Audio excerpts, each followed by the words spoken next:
நல்ல குடும்பத்து பெண்ணு லட்சுமி பாயின்னு ஒரு பொண்ணு, அவளை கல்யாணம் பண்ணி வச்சுட்டு அப்பா அம்மா காலகதி அடைஞ்சுட்டாங்க. சின்ன குடும்பம் தான், ஆனால் லட்சியம் முழுக்க பணம் பணம் பணம்னு பணம். 600 வருஷங்களுக்கு முன்பு 9 கோடி ரூபாய்க்கு அதிபதியாகும். 10வது கலசம் வச்சுடணும்னு அதுக்கு பிரயத்தனப்படுறார் ரத்னம் வியாபாரம். சேர்க்கிறதே லட்சியம்னு இருந்தா மாத்திரம் பணம் சேராது, அதை செலவழிக்காம வச்சுட்டா தானே சேரும். இவர் சேர்க்கறதுல எவ்வளவு கெட்டிக்காரரோ அதை விட கெட்டிக்காரரோ செலவழிக்காம இருக்கு.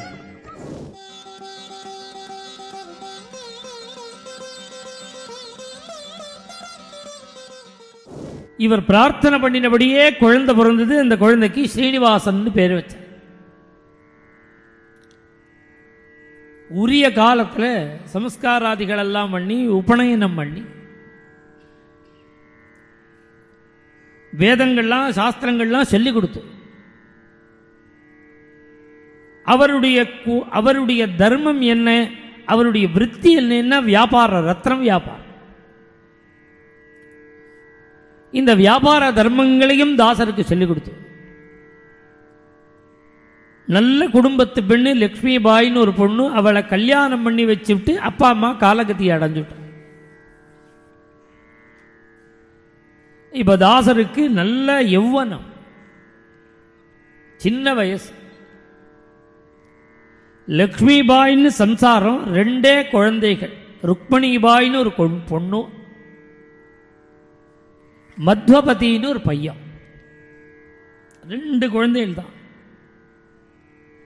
ஐஸ்வர்யம் எவ்வளவுன்னா இன்னைக்கு லட்சத்துக்கெல்லாம் மதிப்பு கிடையாது, கோட்டிக்கு தான் இன்னைக்கு மதிப்பு. அந்த கோடியும் 1 கோடி 2 கோடின்னா மதிப்பு இல்லாமல் இருக்கு. அது ஒரு 10 கோடி 20 கோடி 50 கோடின்னா தான் செத்த கௌரவமாக இருக்கு. அப்புறம் 100 கோடி 1000 கோடின்னா நல்ல உயர்ந்த விஷயமா இருக்கு.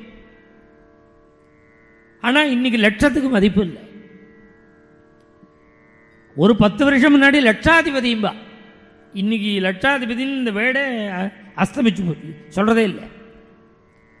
1 லட்சம் ரூபா பணம் இருந்தால் பெரிய விஷயம். ஒரு 25 வருஷம் முன்னாடி சின்ன குடும்பம் தான், ஆனால் லட்சியம் முழுக்க பணம் பணம் பணம்னு பணத்தில்.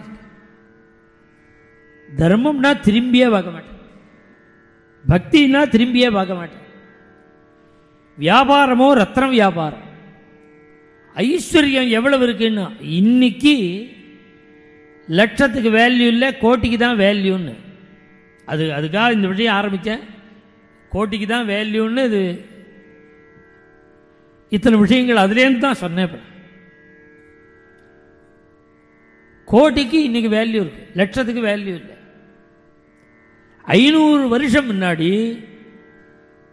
600 வருஷங்களுக்கு முன்பு 9 கோடி ரூபாய்க்கு அதிபதியாகும். 9 கோடி ரூபான்னா அன்னைக்கு இந்த ரூபா கிடையாது, 9 லட்சம் பொன், 9 கோடி பொன், அவ்வளோ ரூபாய்க்கு அதிபதி. அவர் ஆத்துல பெரிய 7 மாடி கட்டடம், 8வது மாடியில் 9 கலசம் வச்சார். முன்னெல்லாம் 1 கோடி ரூபாய் கையில் இருந்தால் ஒரு கலசம் வைக்கலாம்னு ஒரு சம்பிரதாயம். இவர்கிட்ட 9 கோடி ரூபாய் இருக்கிறதுனால 9 கலசம் வச்சிருக்கார். 10வது கலசம் வச்சுடணும்னு அதுக்கு பிரயத்தனப்படுறார் ரத்னம் வியாபாரம்.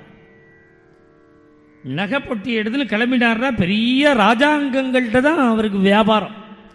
தரித்திரண்டெல்லாம் வியாபாரமே கிடையாது. அப்படி சம்பாதிக்கிறார். 10வது கோடி சேர்க்கணும்.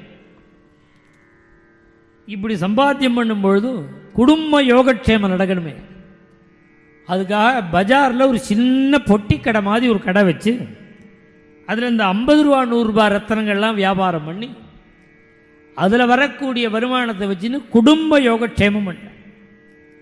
பெரிய லெவலில் பணம் வரதெல்லாம் அந்த கலசத்துக்கு போயிடும்.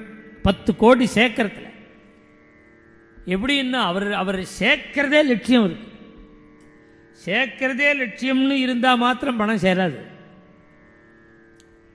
அதை செலவழிக்காம வச்சுட்டா தானே சேரும். இவர் சேர்க்கறதுல எவ்வளவு கெட்டிக்காரரோ அதை விட கெட்டிக்காரரோ செலவழிக்காம இருக்கு. மேலும் இது போன்ற சிறப்பான நிகழ்ச்சிகளை காண இப்போவே லைக் பண்ணுங்க, ஷேர் பண்ணுங்க, மறக்காம சப்ஸ்கிரைப் பண்ணுங்க.